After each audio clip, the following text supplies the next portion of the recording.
Today we moved on board the ship, made sure everything was tied down and secure, and set sail from Punta Arenas, heading west out the Strait of Magellan toward the mooring site at 55 degrees south, 90 degrees west, where we will be for most of the trip. The water in the channel is relatively calm, but we are expecting rough seas as soon as we reach the open ocean, with predicted wave heights up to 24 feet. We will soon find out how big the waves really are.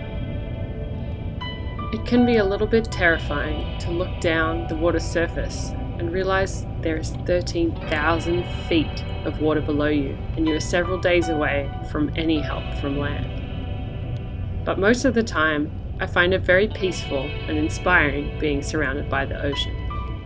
There aren't many places left on Earth that are so wild and unknown.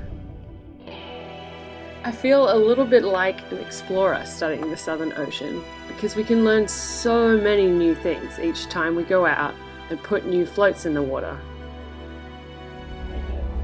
This morning, I spent a little bit of time decorating our SOCOM floats. I have teamed up with some middle school students from the Princeton Day School who are learning about oceanography and are adopting the 3 SOCOM floats. Their awesome teacher, Ron Bannis, came up with names for the 3 floats: Huey, Dewey, and Louie. After a morning of rough weather, it was looking more and more likely that we wouldn't deploy the first SOCOM float today. But as we were approaching the station, the winds dropped off and the waves got smaller. It felt too good to be true. We went ahead with the deployment. We are gearing up for spending Christmas Day working out on the back deck. So tonight we had a Christmas party. It started with a Yankee swap, or a white elephant gift exchange. Dewey, the SOCOM float, dressed up as Santa to celebrate, although he hasn't got any presents for us scientists yet. Once the float is deployed in the water in the next few days, we will be getting brand new data back from it, and it will feel like Christmas all over again. Spending a month on the ocean without seeing other people, boats, or land makes me feel very small, and that the ocean is huge. It is very rare to see any other life out here other than birds and sometimes whales.